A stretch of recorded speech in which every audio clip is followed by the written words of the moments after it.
എന്തായാലും ഈ രാജ്യസഭാ സീറ്റ് ലഭിക്കാത്തതിൽ RJDക്ക് വലിയ രീതിയിലുള്ള ഒരു പ്രതിഷേധമാണുള്ളത്. അവർ നേരത്തെ തന്നെ രാജ്യസഭാ സീറ്റ് വേണമെന്ന ആവശ്യം മുന്നോട്ട് വച്ചിരുന്നു. പക്ഷേ അത് പരിഗണിക്കപ്പെട്ടില്ല.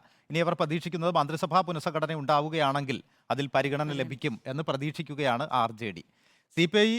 CPIM രാജ്യസഭാ സീറ്റ് കേരള കോൺഗ്രസിന് വിട്ടു നൽകിയതിന് പിന്നിൽ ക്രൈസ്തവ സഭകളുടെ സമ്മർദ്ദം. കേരള കോൺഗ്രസ് മുന്നണി വിട്ടേക്കുമെന്ന ചർച്ചകൾ സജീവമായതോടെ CPIM വഴങ്ങുകയായിരുന്നു. രാജ്യസഭാ സീറ്റ് വിഭജനത്തിലെ വിട്ടുവീഴ്ച തദ്ദേശ നിയമസഭാ തെരഞ്ഞെടുപ്പുകളിൽ വോട്ടായി മാറുമെന്ന പ്രതീക്ഷയിലാണ് CPIM. അത്യസാധാരണമായ തീരുമാനത്തിനാണ് ഇന്നലെ LDF യോഗം വേദിയായത്. ചർച്ചകൾ സജീവമായിരുന്നുവെങ്കിലും CPIM രാജ്യസഭാ സീറ്റ് വിട്ടുകൊടുക്കുമെന്ന് ആരും കരുതിയിരുന്നില്ല. 5 അംഗങ്ങളുണ്ടെങ്കിലേ രാജ്യസഭയിൽ ഒരു ബ്ലോക്കായി നിൽക്കാനും അവസരങ്ങൾ നേടിയെടുക്കാനും കഴിയൂ. ഈ സാധ്യത വേണ്ടെന്ന് വെച്ചാണ് CPIM രാജ്യസഭാ സീറ്റ് ഘടകകക്ഷികൾക്ക് നൽകിയത്. കേരള കോൺഗ്രസ് എമ്മിന് രാജ്യസഭാ സീറ്റ് അനുവദിക്കാൻ ക്രൈസ്തവ സഭകളുടെ സമ്മർദ്ദമുണ്ടെന്ന് ഉഭയകക്ഷി ചർച്ചയിൽ CPIM CPIയെ അറിയിച്ചിരുന്നു. UDFിലായിരുന്നപ്പോൾ രാജ്യസഭയിലും ലോക്സഭയിലും കേരള കോൺഗ്രസ് എമ്മിന് പ്രതിനിധികൾ ഉണ്ടായിരുന്നു.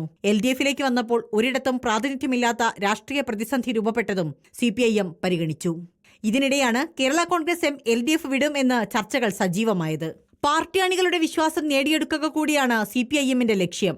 കേന്ദ്രത്തിൽ ജോർജ് കുര്യനെ ന്യൂനപക്ഷ മന്ത്രിയാക്കിയ BJP തന്ത്രത്തിനുള്ള മറുപടി കൂടിയാണിതെന്ന് പാർട്ടി കരുതുന്നു. ക്രൈസ്തവ സഭകളുടെ ആവശ്യം അംഗീകരിച്ചതിലൂടെ വരുന്ന തദ്ദേശ നിയമസഭാ തെരഞ്ഞെടുപ്പുകളിൽ അനുകൂല വിധി ഉണ്ടാകുമെന്നാണ് CPIMന്റെ പ്രതീക്ഷ. റിപ്പോർട്ടർ, തിരുവനന്തപുരം.